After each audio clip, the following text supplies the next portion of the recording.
Me and the mad scientist gonna rip apart the block. The mad scientist? I don't know what he's talking about. The mad scientist.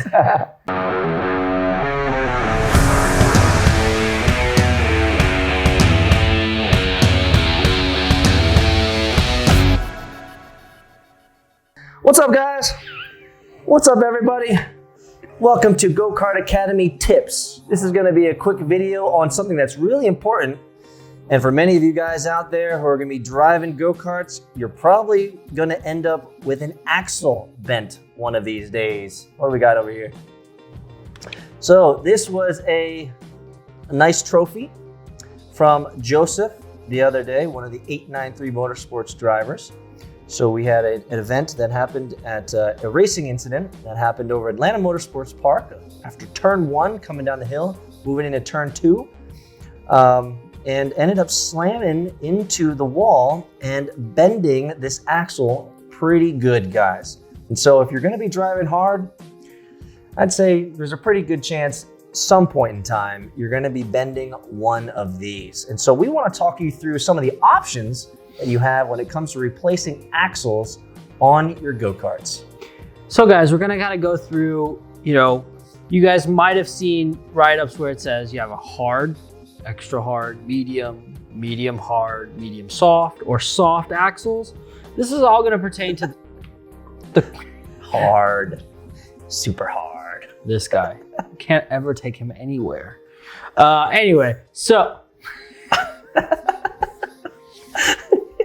guys, you're basically gonna look at different things with your axles and what courses, tracks you're driving, depending on how much you want the car to actually stay planted, how much flex you want out of your axle. If you want, when you're turning in to jack the rear wheel, the inside wheel up to allow you to turn in or rotate the cart faster. There's a bunch of different things. Having really soft axles or a thinner wall tube axle, that it will allow your cart to thinner tube, guys. Thinner tubes. Yes. Thinner wall diameter, or wall thickness. That inner wall, guys.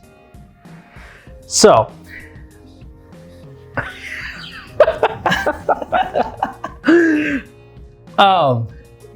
these are just gonna let you go. Man. Okay. So anyway, guys, Joseph hit the wall pretty hard with this thin walled tube axle. And it saved his frame. Yes. So the beauty about having thin walled tubes for your axles, or a thinner thickness tube or thinner thickness axle, is going to allow the axle to be the weak point and bend when you need it to, and to save the chassis. These things run about $140, anywhere from $100 to $160 a piece, depending on diameter. This is a 30 mil, and a 50 mil will be more expensive. You can get them all different hardness and thickness, anywhere from 2.5 millimeters all the way to 5 millimeters. So, and even up, I've seen some that are 7 millimeters thick. This will change things. Obviously, the way the cart drives, how it handles in the corner. You're also increasing spinning and rotating weight on the rear, so that will change different dynamics with your engine to an extent, depending on what motor you're driving. So we've, in previous videos, show you that on an adult cart, we ran a 30 millimeter rear axle for an LO206 setup. Again, a lower power motor with less spinning weight or less rotating weight that it has to turn, is able to spin up faster and go faster to an extent that has less work on the motor.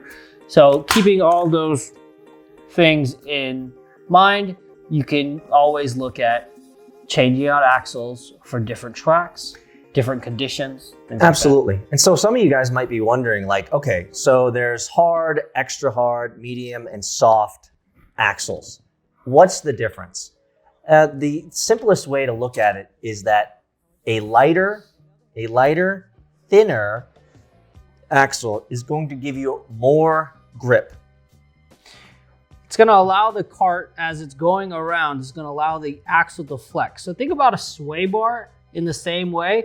A thinner sway bar flexes and allows things to move more, right? A harder sway bar would keep your car more planted, or thicker would keep the car more planted and would allow the car to jack, so to speak, or in this case on the go-kart. This is allowing the cart to the axle to bend with the surface if you're going around a banked turn, or the way that you're going into a turn, or again, if anything is not 100% flat. If it's flat, then you want to use a harder axle, allow the inside wheel to jack up off the ground as you're turning in and allow you to rotate. Remember, we don't have differentials in go-karts. That's right. That's right. And so the TLDR, the took too long, didn't read answer is, if you want better flexibility in your cart and you want the cart to have a better contact patch with the ground, you want to go generally with a lighter, thinner axle. And so a lot of people like a softer axle, let me put it that way. And so if you're ever buying an axle from like a mechanic or a mechanic shop, one of the questions they might ask you is, hey, do you want more grip or less grip? And so the answer is, well, in many cases, I want more grip. The answer would be go with something a little bit softer and lighter and thinner. Right. And the other big pro tip for us, since we're running with kids in cadet carts, is they're still learners. They're still beginners. And in many ways, they're going to, not that adult beginners aren't going to make mistakes either, but with kids, there's a higher chance of them crashing. And so because of that, we want to have these lighter axles so that if there is an impact, it doesn't bend the frame. Because bending the frame is more costly by far, and it takes away track time, because depending on whoever you can find, whether they have a frame bending table or something like that, it could be weeks or maybe even a month before you get back out on the track. And so for us and our two 7-year-old boys, we want to run these. We want to run these softer. And so if there is an impact, like we had just this last weekend with Joseph, all the impact came into the axle and none of the frame. So it saves us the frame. And again, these things are just about over $100 or so. It's a much better deal in the long run. Yeah, I mean, last time we got a frame tweaked back was what, $500? Yes. Pushed $600. So. Pushing $600 to fix that frame. So you might want to stock up on some of these axles. Right now, we're running on this Praga cart. You guys probably can't see it, but there's a huge difference in the thickness of these tubes here. So when it comes to axles, guys, it's really important to make an informed decision around what type of axles you use. Now, many of the carts that you're going to buy, they're going to come standard with a stock axle. And if you end up bending that, this is your opportunity to really look in and do some diligence as to, hey, what type of axle do I want to switch out? What type of driving feel do I want to have? What's the type of road course, as Jonathan had said? What type of road course, if it's long and straight, and there's not a lot of turns, you probably want to go with a heavier axle. But if there's lots of turns, lots of twists, you want to go with a lighter axle and a softer axle so you can have more of that contact patch coming around the corners. Correct. Yeah, so guys, thanks so much for joining us on this quick Go-Kart Academy tips all about axles. All about axles, guys. We're having some fun here on this beautiful day. Hang out with us. Join gokart.academy, subscribe below, smash the like button, and we'll see you guys out on the track. We'll see you guys out there.